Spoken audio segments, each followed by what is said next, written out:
Okay, it says we are live. Let me just go to the comment section here and see if I see myself. Refresh. I see an ad. That's always a good sign for Wix.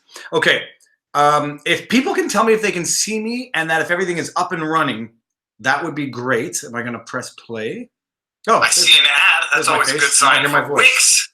Booyah. Okay, we're in. How's everyone doing? I can see you. Good. Phil Harris, correction, if you're not first, you're last. Until you realize that there is a plethora of places in between first and last, unless you are in a two-person race. Okay, how's everyone doing this week?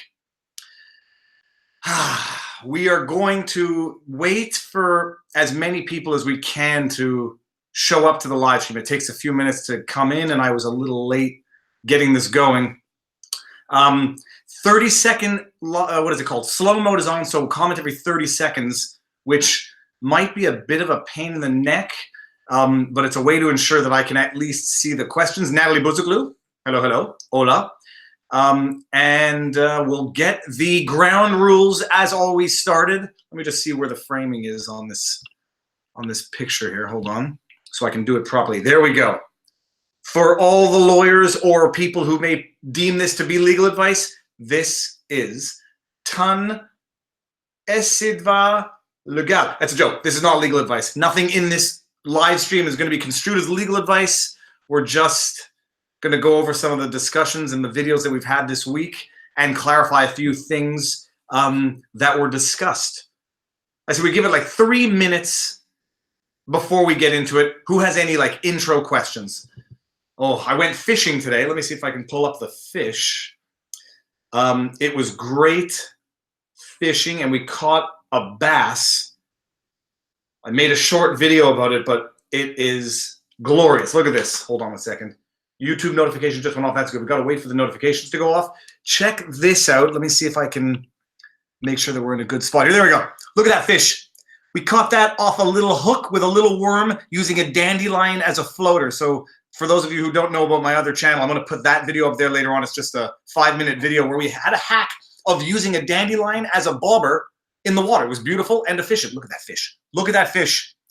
We put it back. It was a spawning bass, and we put back a spawning whitefish and a perch, which all got off. And unfortunately, one pike this morning inhaled the entire spoon lure and could not be returned to the water. So we're having smoked pike next week at my 40th birthday.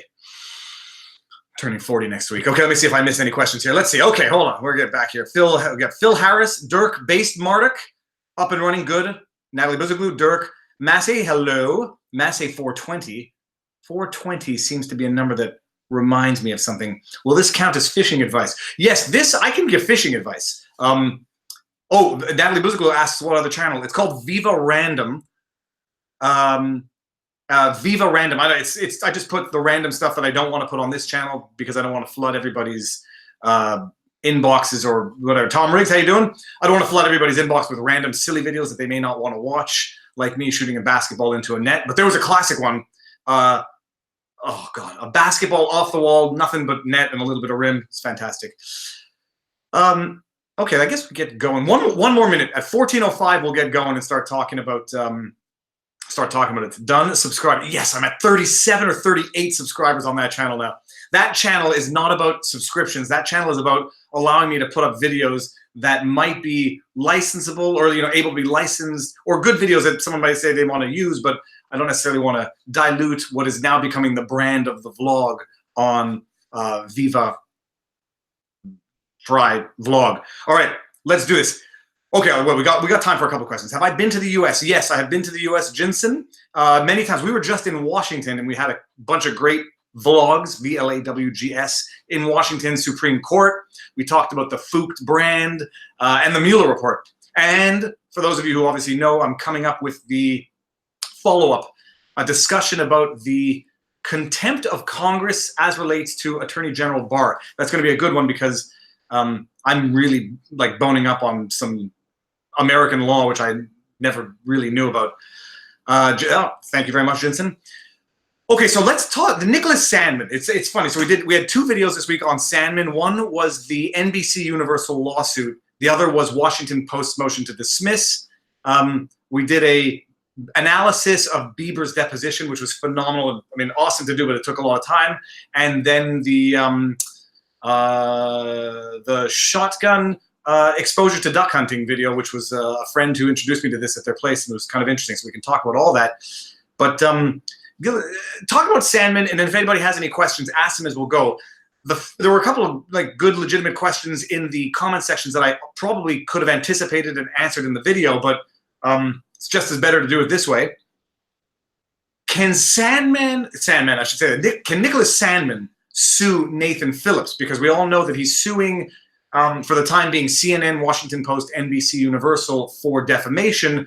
Could he not have also sued Nathan Phillips, who was one of the base sources that the news agencies were using to promote this story?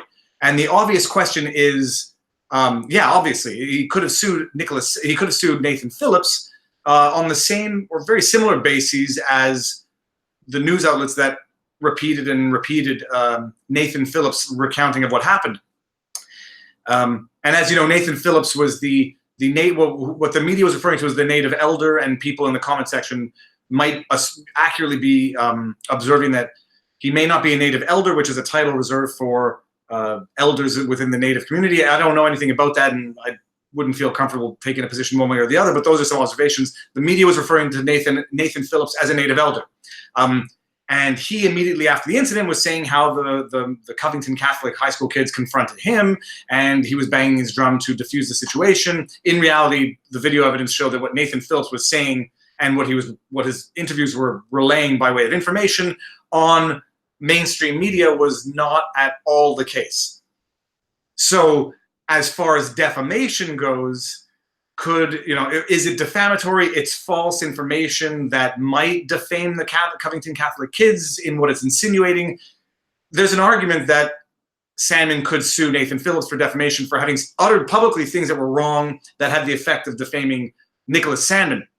The question, and incidentally, one thing that I tend to say a lot of, 39 subs on Viva Random. One thing that I say a lot of in law, you don't need a good reason to sue somebody. You can sue someone for pretty much frivolous reasons, and it won't stop you. Your lawsuit might get dismissed on the merits. It might get dismissed at a summary stage, but nothing prevents someone from suing someone, generally speaking. So Nicholas Sandann doesn't have to have a good lawsuit against Nathan Phillips in order to sue, but I would say that he has the same similar basis for defamation against Nathan Phillips as he does against the mainstream media outlets. And this is the question, Dirk, does Phillips have any money? Now, it would be presumptuous to assume that Nathan Phillips doesn't have any money to satisfy a judgment, but it might be reasonable to assume that he doesn't have $250 million to satisfy a judgment. So assets are something that you always want to think about, or that most lawyers cynically think about before suing someone, unless it's an absolute question of principle.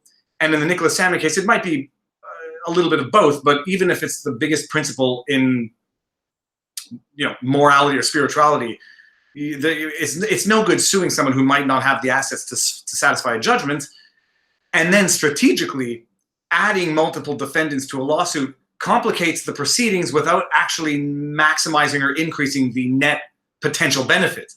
So you add Nathan Phillips, add the Israelites, add any number of people who tweeted and retweeted the news stories, or add people who made defamatory statements on Twitter. It complicates the proceedings, but doesn't increase your net $250 million lawsuit against the, arguably one of the most active participants in the incident, but not arguably the most liquid ones, Washington Post, NBC Universal, and CNN. So, we got Keshav here. Keshav here. This is time is great for India. Yeah, so I bumped up the live stream time so that we can have people from across the world tune in, because this seems to be like the most universal proper time for a live stream. Underground Rap Subscribe says Viva la Fry on fire. Thank you very much. So yes, he could have sued Phillips. He still can sue Phillips. That's the other thing that a lot of people don't necessarily appreciate. There's no order in which you have to sue someone in a lawsuit. I don't know what the statute of limitations is to sue someone for defamation in the States.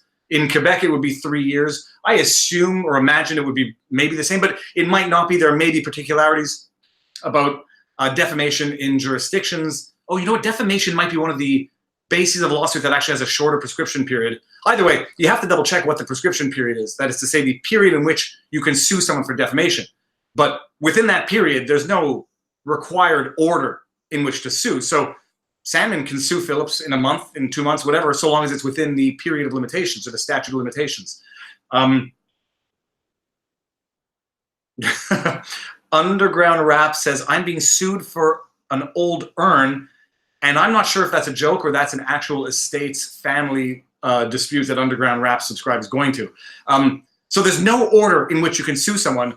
The only strategic order would be, hypothetically, if a lawsuit for defamation is dismissed against, let's just take the Washington Post, if it's dismissed and Sandmann dismissed with prejudice, you know, then maybe it's not the best idea for Sandmann to go sue Nathan Phillips on the same basis, but whatever.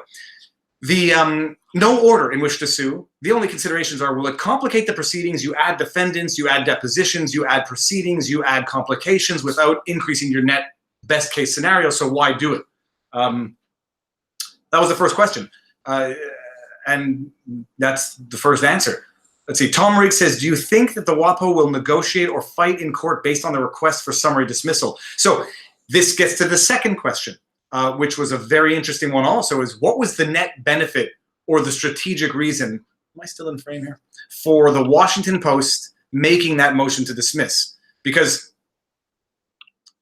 I would never guarantee any result in law. I would just feel very strong about betting everything I had to wager on the fact that the Washington Post motion to dismiss is not going to be granted. I don't think you'll find many, if any, lawyers that would say they feel confident or even think there's a reasonable prospect of the dismissal of the suit. So why do it if you have no chance of, excuse me, of getting the dismissal of suit? Now, bringing it back to my practice in law and things that I've seen and things that I've done, I have made motions to dismiss where I didn't think it was likely, but I thought that it was worth taking a kick at the can, as they say. And generally speaking, unless it's a frivolous motion to dismiss that itself can carry sanctions for abusive process or abusive judicial proceedings, if you have a chance, do it, because it's without consequence to some extent, other than the legal fees incurred. And the legal fees are your clients to appreciate and wager on. Do they think it's worth the legal fees to take a chance? So you can take a chance and you get not 2 kicks at the can, but if your motion to dismiss is itself dismissed, well, then you just go to the merits and then hope to win on the merits. So there's that strategy. Is if you have nothing to lose, take a chance. And there are other strategic benefits where you can make a motion to dismiss to prompt a response from the other party. So let's just say you're being sued for wrongful dismissal, and then you make a motion to dismiss, and then you sort of trigger the plaintiff to change the basis or to modify or amend their allegations to respond to your motion to dismiss. That happens a lot, and in doing so, you can sort of trigger a mistake or trigger a strategic move by the petitioning party, which you can use to your advantage later on. Sarah Bellum says, I'm late, don't worry about it.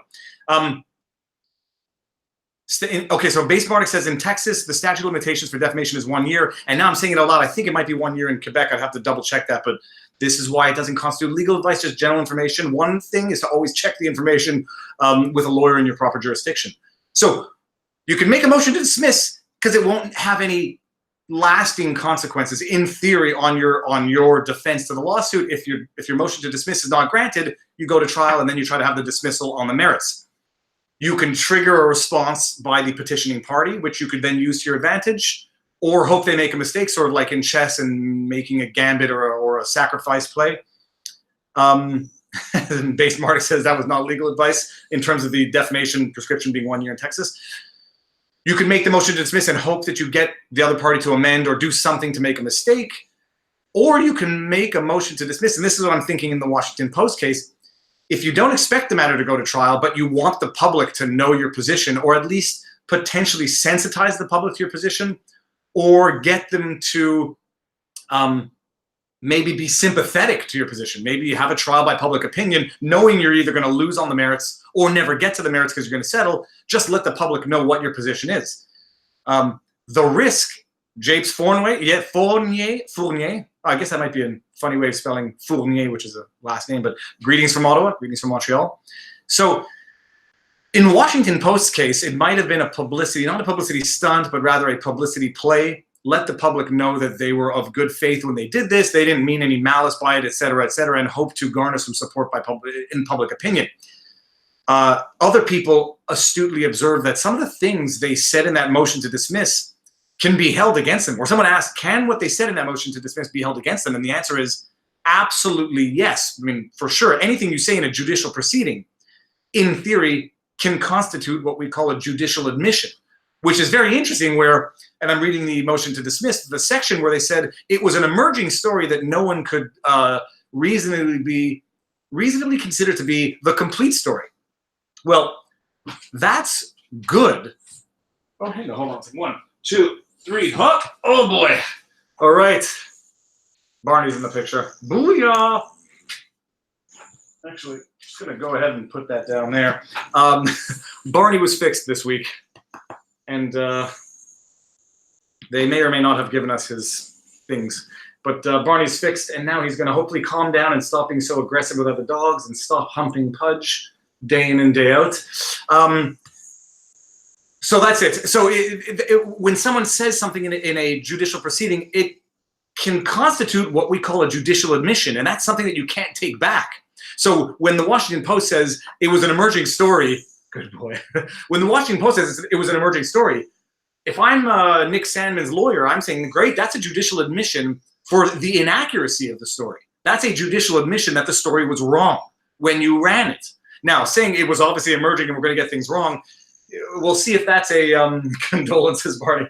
I know. We'll see if that's a legitimate defense in law, but I don't think it's going to be. You want to stay here? We'll see if it's going to be a defense in law. But in theory, everything you say to a lawyer, even off the record, can be held against you. Things you put in a judicial proceeding can be judicial admissions and harped on by the other party for the rest of the file. So every single allegation in that paragraph, plaintiff's attorneys in subsequent proceedings can invoke those allegations. They can invoke those admissions. They can invoke those statements, and it's in the record. You can't take it out. And they may say things in that motion to dismiss that they might contradict in examinations later on. Like, it was an emerging story. No one, no one could take it seriously. Well, if it turns out later that they never mentioned that it was an emerging story, or if they knew it was an emerging story but then only made corrections a week later, what does that say about their appearance at the time to have been reporting on an emerging story?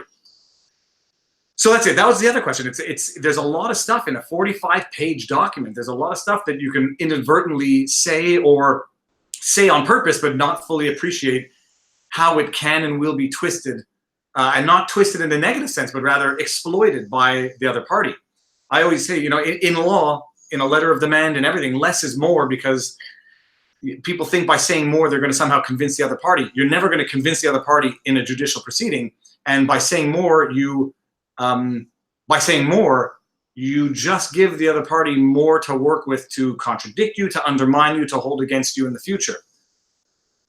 So that's it. Do I do citizenship cases? No. Art, 'tis fun. I never did immigration law. I'm actually not taking any more, I'm not taking any more litigation files as a litigator.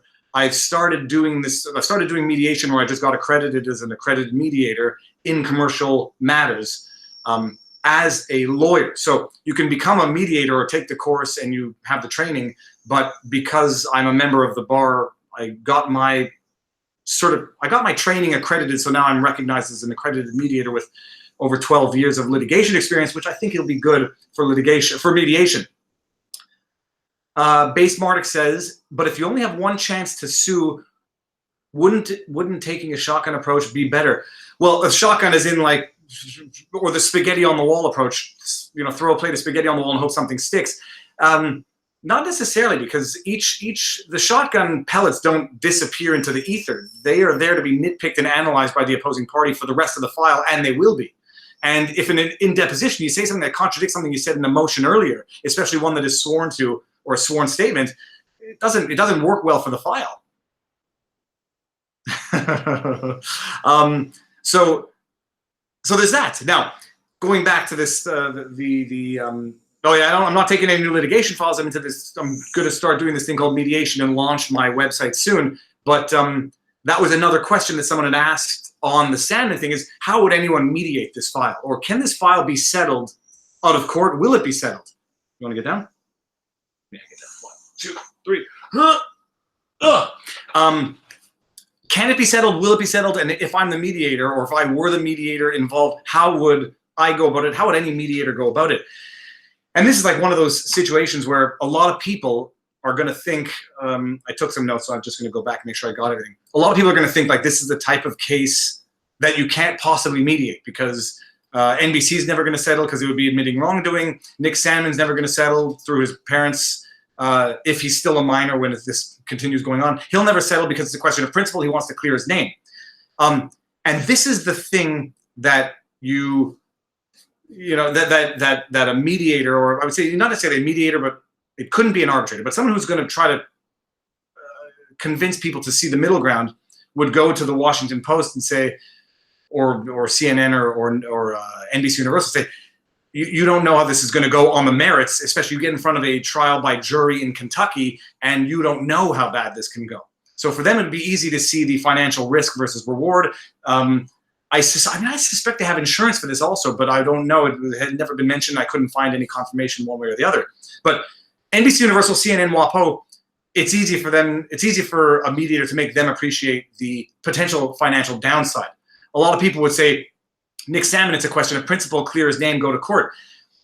This is where a mediator might be able to go to Nick Sandmann and say, these are all good considerations, but even still, you never know what's going to happen with a judgment on the merits. And I say this is, if I would say this even if I'm Lynn Wood representing Nick Sandmann, is you want to clear your name, you'd never know what happens when you get to a trial by jury. Now, I know personally, I know plenty of people who I consider to be the most educated, intelligent people in the world who still think Nick Sandmann had, I won't say the word, but a smirk, a lamentable smirk, or who still think he did something wrong in his dealing with this situation. You can all imagine what I think personally. Sort of, I saw a little bit of myself in Nick Sandmann, not in terms of behavior or any situational stuff, just having been a kid, and remembering, the mental age that I'm always stuck with in my head is like when I have memories, it's being 16 years old. And that's like the age that I'm sort of that high frozen in my psyche, which might explain why I behave the way I do today. But I felt bad for Nick Sandmann, and I still feel bad. I mean, I feel particularly bad for him, and I don't agree. I vehemently disagree with anybody who can look at that and still say he was a jerk, he did something wrong in his response. But I know plenty of intelligent people who actually think that, and so you don't know what's going to happen come to the trial on the merits, and you can feel comfortable with what's going to happen. You could say, you can give it a statistical probability, and it would be more or less accurate than saying, what are the chances of me hitting the bullseye with a dart? 50-50, okay, but you can hit the bullseye or you can hit one. And so even if I'm Lynn Wood, I would tell Nick Sandmann, you don't know what's going to happen on the trial on the merits. You might win, but the judge might not like your smirk either, or there won't be a judge, there'll be the jury. But the jury might not like your smirk. Obviously less likely than likely, I think, given that it's a trial by jury, but it's possible. And they might say, the judgment might not have nice things to say about Nick Sandmann in terms of his behavior or whatever. There wouldn't be a judgment, but there would be a decision by the jury. So there still are things to bear in mind. You can get, and the other thing is, from Nick Sandmann's perspective, to the extent that it's a question of principle, there are non-monetary considerations that Nick Sandmann might consider to be even more valuable than a $250 million judgment. A lot of people are going to laugh and say, how can anything be more valuable than a $250 million judgment? But there may be considerations for him and his family that are they're worth more than a good judgment, like maybe a massive public apology. Okay, so I see some good questions. Let me just get to that in a second. Maybe a massive apology. Maybe front page erratum and apology on WaPo, CNN, NBC Universal outlets. And maybe that, unlikely maybe by the other side, but maybe that would be worth more than $100 million to Nicholas Sandann. Maybe a massive confidential settlement, a monetary settlement, but a massive public apology to more effectively clear his name than a positive judgment could. So all these types of things and alternative middle grounds that are not purely questions of principle for Sandmann and not purely monetary questions for the defendants. So that's the angle that I would take as a mediator. Is you sit them down and say, okay, guys, let's think of some alternative solutions that are not just purely judgment and monetary based. Okay, let's see this here. What's the cost of clearing someone's name? I mean, that's the question. A lot of people are saying he's set for life, etc. There are still a lot of people who detest Nicholas Sandann based on the reporting because their initial impression that was ingrained and repeated and embedded for over a week, you can't get rid of that. I mean, you can't undo those connections in your brain, and you see the picture and you still have the connections in your brain. Oh, that's what I wanted to do. I'm posting a link here. This was a video that I did when, did it go up there? Where is it?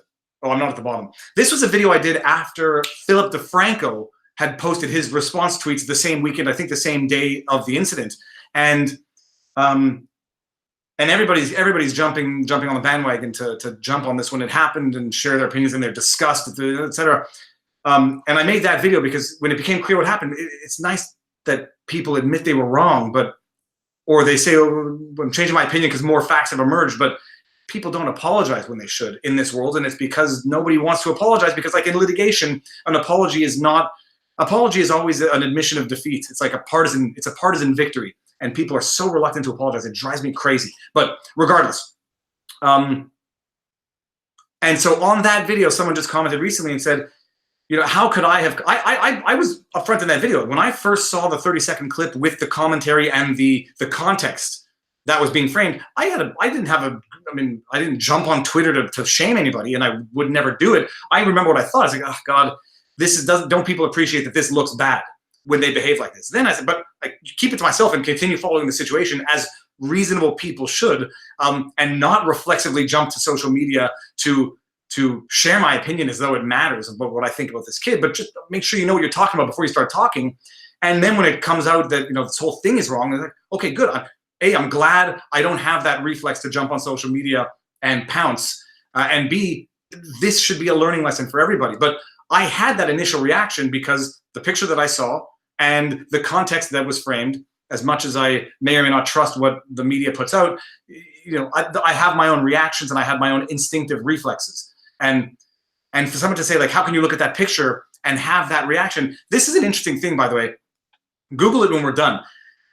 Go Google pictures of people crying and people laughing, and try to, or get someone to do it for you and show you the picture, not knowing which one they're doing in the picture. And oftentimes you can look at a picture of someone and really not know if they're laughing or crying, and your interpretation of whether or not that image is of someone crying or laughing is only to do with what you project into that picture.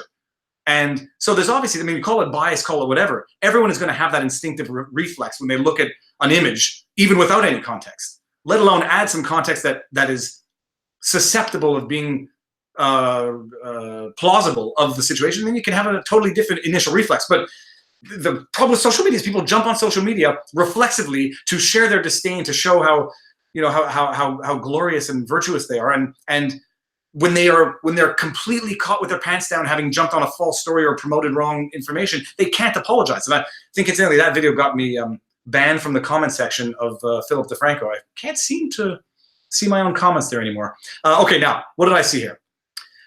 What's the cost of clearing your name? Yeah. Sophie's a 14-year-old girl on YouTube. She is really smart, but also really dark view on society. How do you raise kids to have an optimistic view on the world?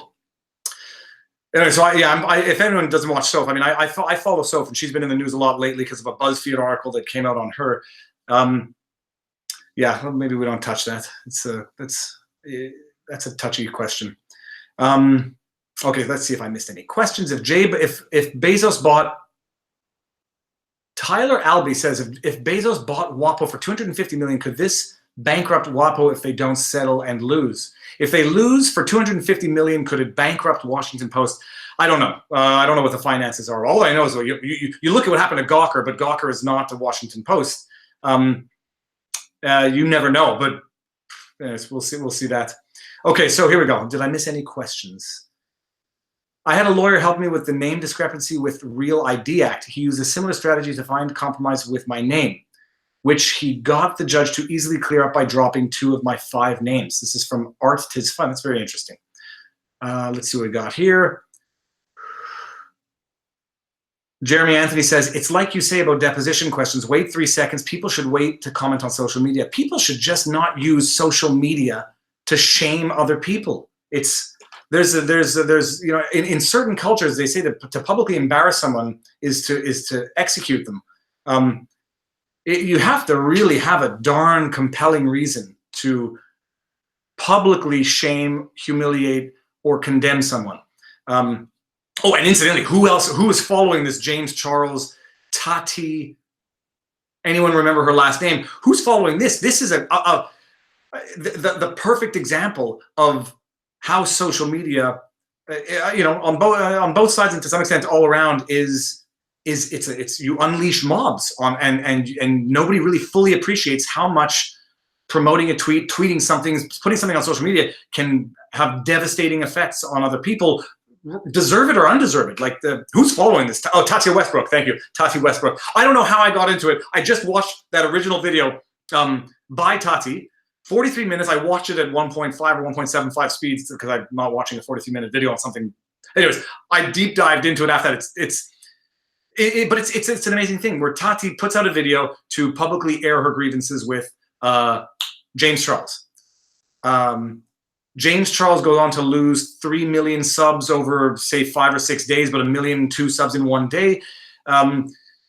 But the funny thing is, like, this is what Tati didn't fully appreciate, is as much love as she was getting, and she was getting good comments and 1 million subs, she was getting some hate as well for people who are accusing her of using social media to promote her own career, her own product. It's a world out there where you have to have a good reason to publicly execute someone in a metaphoric sense. Yeah, so that's it. Let's see what we got here. Jordan Abbott says, in your opinion, should Sandmann have gone after smaller, easier, more egregious organizations to create a precedent?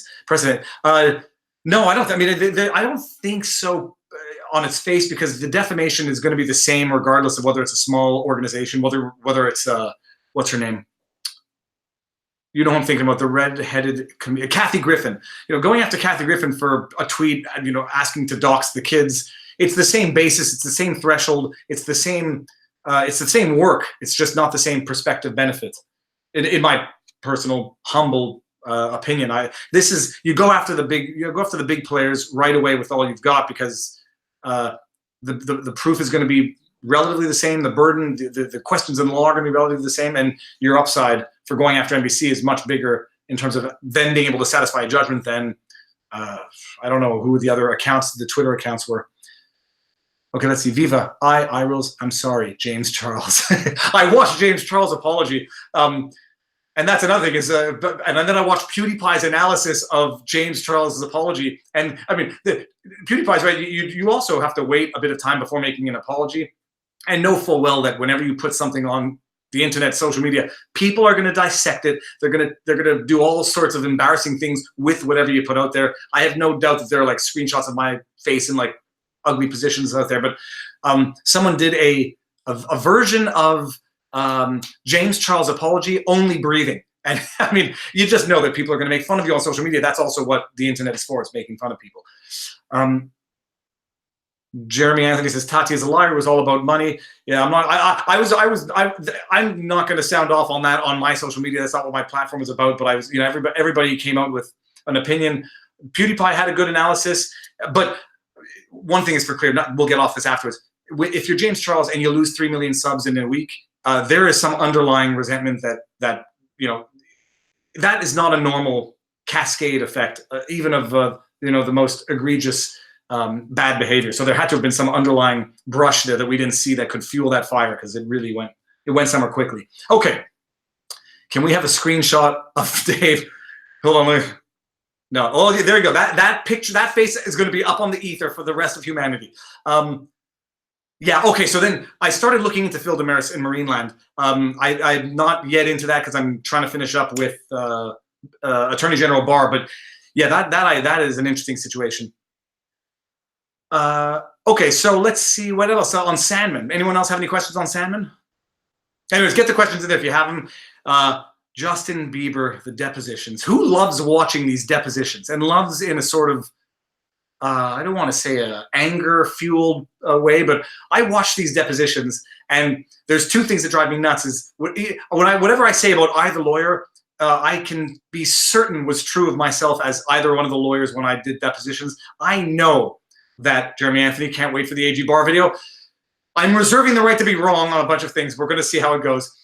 When I was a lawyer doing these depositions, I quit. I bickered with opposing counsel, thinking it made me look smarter. I was, interfered or potentially objected too much during a deposition. On the one hand, trying to impress my clients, and on the other hand, trying to intimidate opposing counsel. But it's so much fun to watch these depositions. They are news, they're stories, they're informative, they're fun to do. Yeah, Rachel Rawson says she enjoyed the Bieber video breakdown. That's the other thing, is you get the sound bites in media. Justin Bieber yelling at the stenographer or scorning the stenographer, and having the media say Justin Bieber basically called an innocent stenographer an effing idiot. And then you watch it in context and you understand, like, yeah, the sound bite will never be justifiable, and there's no but.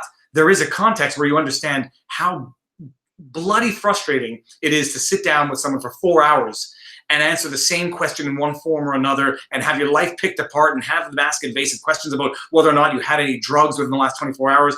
It's not to say that you can never justify lashing out. You can certainly understand it and at least contextualize Justin Bieber. Also, the fact that he's a 19-year-old kid at the time dealing with this awesome, wicked, annoying deposition.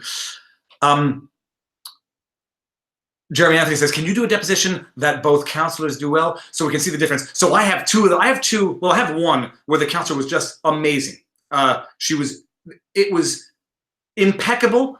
Do I want to give you the head up as to which one? Forget it. It's on the burner. Where the examining attorney was just incredible, perfect, everything you should do, and it was the best deposition that you could possibly imagine. And then there's one that I have also on the back burner where the lawyer was, oh God, I dealt with lawyers like that. People think that by being that type of lawyer, you're representing your client well and you're a hard ass.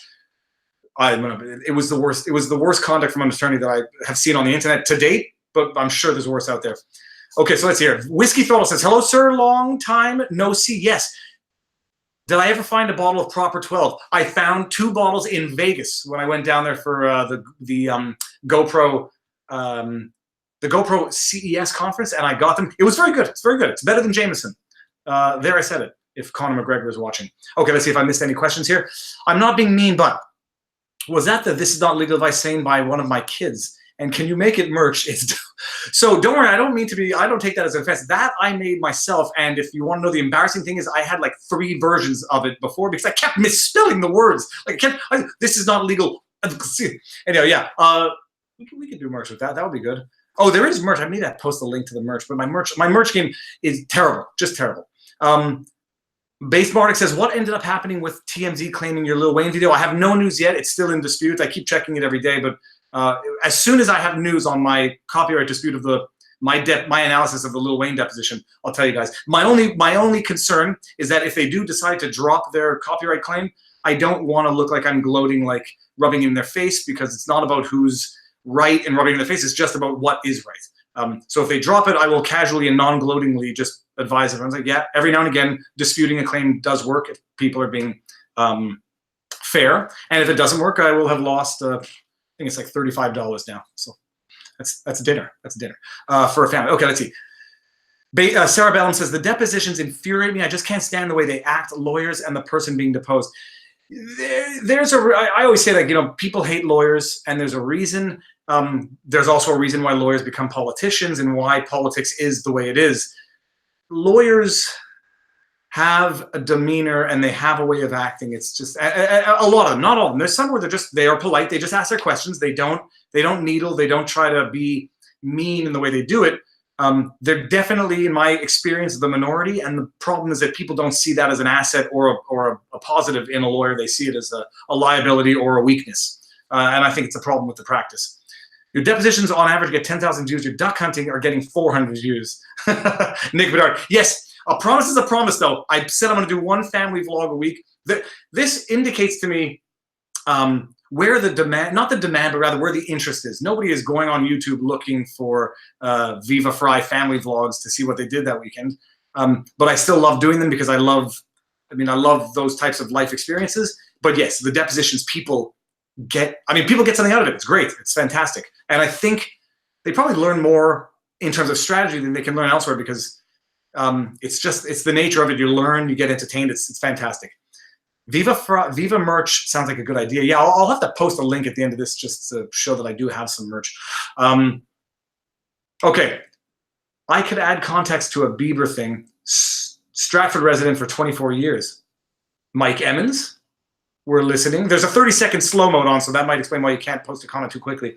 The depositions, though. The depositions are definitely they're infuriating for the witness, and the witnesses. You can never prepare a witness enough for a deposition. They're going to react the way they're going to react, no matter how hardened you try to get them before the deposition.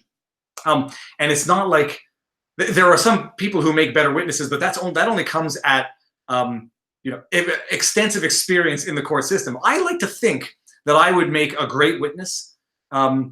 But even, I've been, even when a judge asks me questions, you're always nervous about making a mistake. And again, not for ego or pride issues, just you don't want to make a mistake and you don't want anyone to think that you're a liar.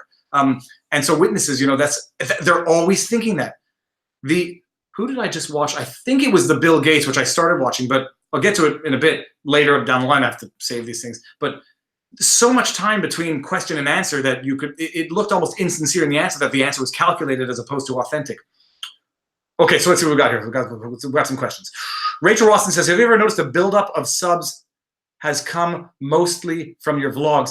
Yeah, I think I got 10,000 subs in the last at least 2 months since I've decided to focus on the vlogs and a lot more engagement, like more community engagement, more questions, more comments.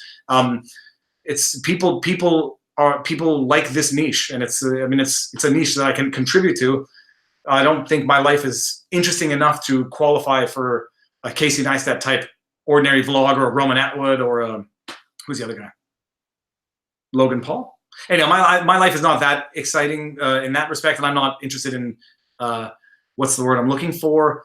Not objectifying it, but making it artificially exciting so that people might want to watch it.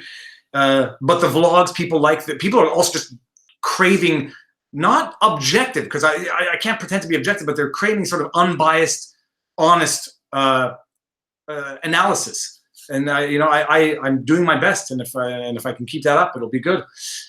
Okay, let's see what we say. Rachel Ross and Tiny Panda says, do you think James Charles could sue Tati for defamation? James uploaded a video today with receipts. So it's an interesting thing. For anyone who's following that, could James Charles sue Tati for defamation? There's the yes and the no. He can sue, he could lose. But the problem is James Charles made a lot of his own life that Tati commented on public. And so it's not like, first of all, he made it public, and he sort of confirmed a lot of things, either implicitly or overtly. So I don't think that, he might have a weak case for defamation. And then the question, I was thinking is, okay, Tati is making a lot of things public. And when everyone laughed at the fact that in Quebec, you could be sued for defamation, or you could be sued for saying something, even if it's true, if it's hurtful. That exists in other jurisdictions, and they call it public disclosure of a private fact. So you have defamation, which is publicly stating something which is false, and that it has to be false. It has to have caused harm to the reputation. That's defamation. But even in the U.S., you can have public disclosure of a private fact, which is okay. Even if what the person said is true, if you're publicly disclosing something which, by all accounts, was a private fact, someone could sue for damages.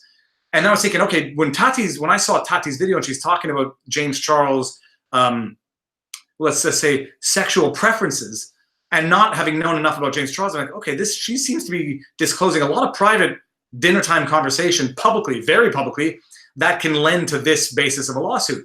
But then the more you watch, the more you realize like James Charles has been talking about these things also publicly for a long time. So it's not clear that Tati is disclosing anything publicly that was a private fact, because James Charles has disclosed a lot of it repeatedly in previous videos I learned afterwards. So I think he could. I don't think he would win necessarily, because I think there's also too much gray zone as to what's true and what's not true. If it's objectively false, if it's subjectively false, if it's totally false versus inaccurate or whatever. But I don't think they're suing unless this thing has taken a turn that I'm not aware of.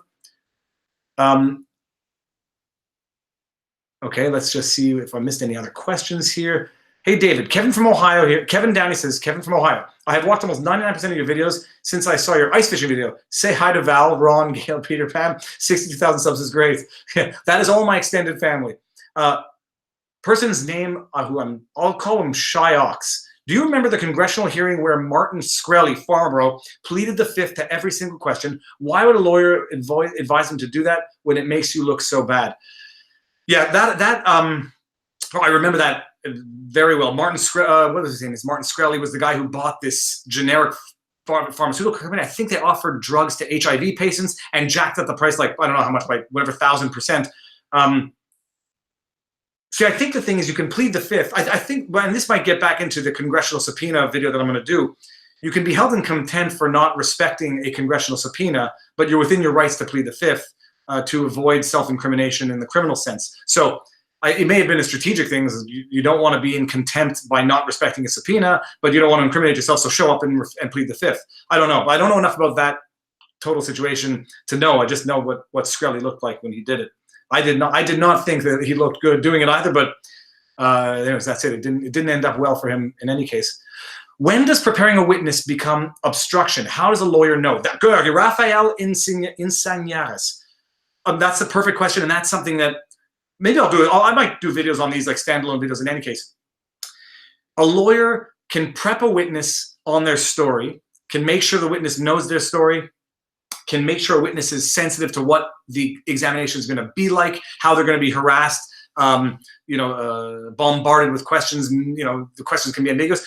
A lawyer can test and prepare the story, but a lawyer cannot tell the witness what to answer, period. And that's the rule, or that was my rule. Then you always get into the gray line or the gray zone where the lawyer's not telling the witness what to suggest in prep, but, framing the answers so that the witness should hear type thing. It's, most of you will know, I have somewhat neurotic and always, I'm not nervous or fearful. I just never, I guess I'm nervous or fearful of ever being accused of ethical issues. And it made me very conscious to always make sure that I'm erring on the right side of the line and not walking the gray zone. So, you can never tell a witness what to say. You can never tell a witness how to answer. You cannot prep the answer for the witness and say, this is what you should answer to this question. You just have to say, this answer is going to come.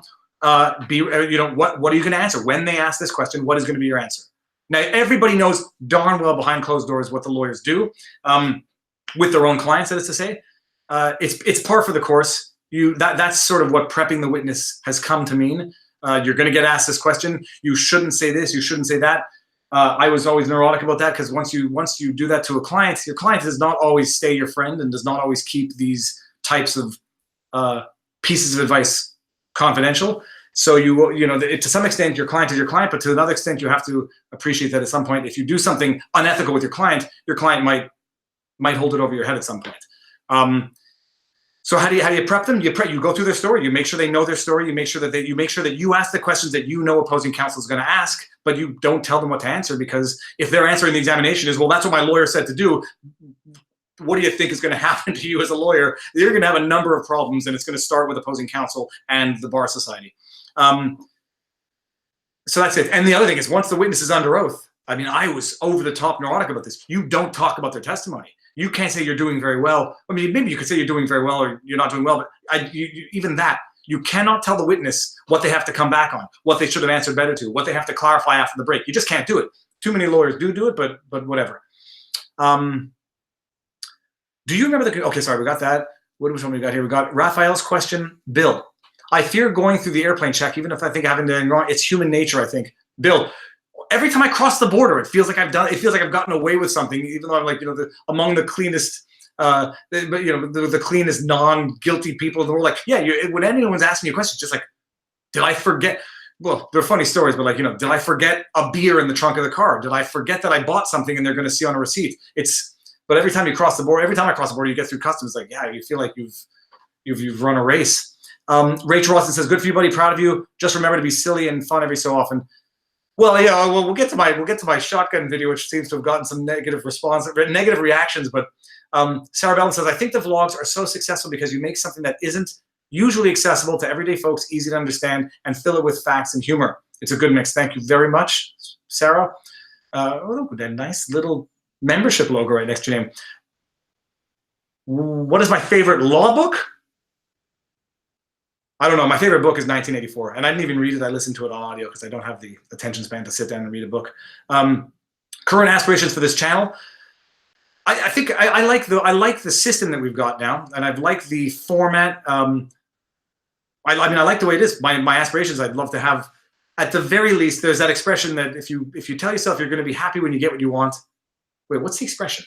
The biggest lie you can tell yourself is that when I get what I want, I'll be happy. Bearing that in mind, I would love to get to 100,000 just so I could, you know, cross that threshold, get that thing that I've been working not so hard to get, but like it's the culmination of effort. So this channel, you know, I don't have high production value, lighting and editing and all the stuff, but there's a ton of work that goes in, not just to the video production and the editing, but the, you know, making sure I know comfortably what I'm talking about. I want to get to 100,000. I want to like maybe become, you know, the known sort of the Philly D of law stuff on YouTube. It could be good. Without, ready or not, here we come, says my wife. Okay, you might get some people in here now. I wouldn't mind being the Philly D of law vlogs, and I would love to, and this has probably been a compromise to success a little bit. I want to avoid the, well, I'll say the drama, but also the, what's the word I'm looking for? Controversies, you know, of accepting sponsorships from companies that don't necessarily reflect my brand or my life philosophies. I got approached by, you know, marijuana's legal now, and I did a video on marijuana that got, on the day it became legal in Montreal, and I got approached by, you know, an edible company. I said, I can't do it. It's not that I condemn marijuana consumption. I don't do it. I don't think that it's a good thing that I necessarily promote or show to my viewers, who I know that I have a lot of young kids who are learning about law. So yeah, it's a mix. I gotta find the financial side, the content side, the time side, and make it all work. But 100,000 is my short-term goal. I'd love to get there. If anyone can help, share and tweet and whatever. Okay, let's see. We got Isaac Base Marduk. Nick says, if James Charles can sue Tati, then can Louis C.K. sue those women? Well, no, Nick, that's the other thing, is Louis C.K., at the very least, from what I understand, admitted to some of the stuff. Okay, kids coming in, we're going to change the topic from Louis C.K. Come in. Let's just see that you're Who's Louis C.K.? He's a stand-up comedian. You know who Louis C.K. is, but we're just not going to talk about him anymore. Hi. All right, we got, this is what they see. Okay, come in here. Let's see what else we can talk about. No, wait, I want to. You're still in frame. I'm just not. But I don't know what I see, so. Oh, oh my goodness. Subscribe. Shameless. Okay, let's see what we got here. James proved that Tati lied. Yeah, we'll see. But the word lie Tati also is an overused word these days. People use it in politics. People use it in arguments. Lying has to be that someone knew what they said was false when they said it, or had no reasonable grounds for believing it was true when they said it. So you can lie when you know something's wrong, or you can lie and say the moon is made out of cheese, because I have no reasonable grounds to believe the moon is made out of cheese. But the last comment is quite interesting. Okay, so let's do that. Dude, you are the man. Dylan DeFreitas. Thank you. Dirk, would love to see you do a live stream with Liar Lesser or from YouTube or Law. I can do that. Hey, anybody can make it happen and tweet it out. I would be game. I'm trying to get live streams with, I don't want to say this like I'm trying to put him on the spotlight, but Legal. I've been I watch his videos, I follow him, we tweet back and forth. I would love to do a live stream with Legal, either interview format or we discuss a topic. The dog just picked up the thing, that's fine. I would love to do, I reached out to Gordo the drummer because I just want to interview Gordo the drummer. I want to talk to him, I want to know what his life is like. Gordo is the best drummer, up there with Matthew Pretty. Gordo the drummer, for anybody who doesn't know, amazing. Oh yeah, Matthew Pretty, I remember that guy. I reached out to Lynn Wood from the L. Linwood Law Firm. I would love to do a live stream interview, or just an interview if they don't want to do a live stream. I'm game to do interviews. I love the interview format, and I think. The wipes are upstairs, and take your shoes off if they need anything of a wipe nature. What? Okay, just take your shoes off. I love the interview format. I think like one of the good things about being a litigator and having done a lot of depositions is, I think I can conduct a good interview and an insightful one. Sort of like I take a lot of inspiration from Howard Stern's interview format because I believe he's one of the best interviewers in the world because he gets people to feel comfortable. He knows what questions to ask. He knows what line of questioning to follow, and he knows where the interview goes as opposed to necessarily where he wanted it to go. It's the same thing with a deposition. Is a good lawyer, let's say a good lawyer. A lawyer conducting a good deposition is going to follow the flow of the deposition and not follow the flow of their questions. And I think I would be suited to do it. Let's just make it happen. Okay, let's just see where we were. Okay, I lost a lot of questions here. Who is Rob Ford? Okay, no. You with a shotgun scares me, Rachel Rawson. Well, it's an interesting thing. I was scared of shot. I was scared of shotguns. You have a vision of what they are. It was a very interesting experience to fire it, and I genuinely appreciate people who hunt their own food. I think it's a much more human and a much more connected way to feed yourself. I think one of the problems is that people just think meat comes from a grocery store and not from an animal, and they don't appreciate that connection, and they're too far removed from it to actually feel the connectedness to an animal. And that being said, I don't think it's justifiable to kill an animal unless you're going to eat it. And when we were fishing this morning, we hooked a pike, it bled and died, and we're going to eat it. Smoked pike. I've never done it, and there's going to be definitely a cooking video on it. I'm not going to show the gutting part because it was a messy fish, and I don't think people necessarily need to see that all that often. But we're going to do a cooking video on how to make smoked pike. Okay, we got Hey Mila. I think she's out of here now. Mila, did you appreciate that your dad got your snack in time? Hey Mila, did you appreciate that I got your snack in time? Oh yeah, that was great, is what she just said.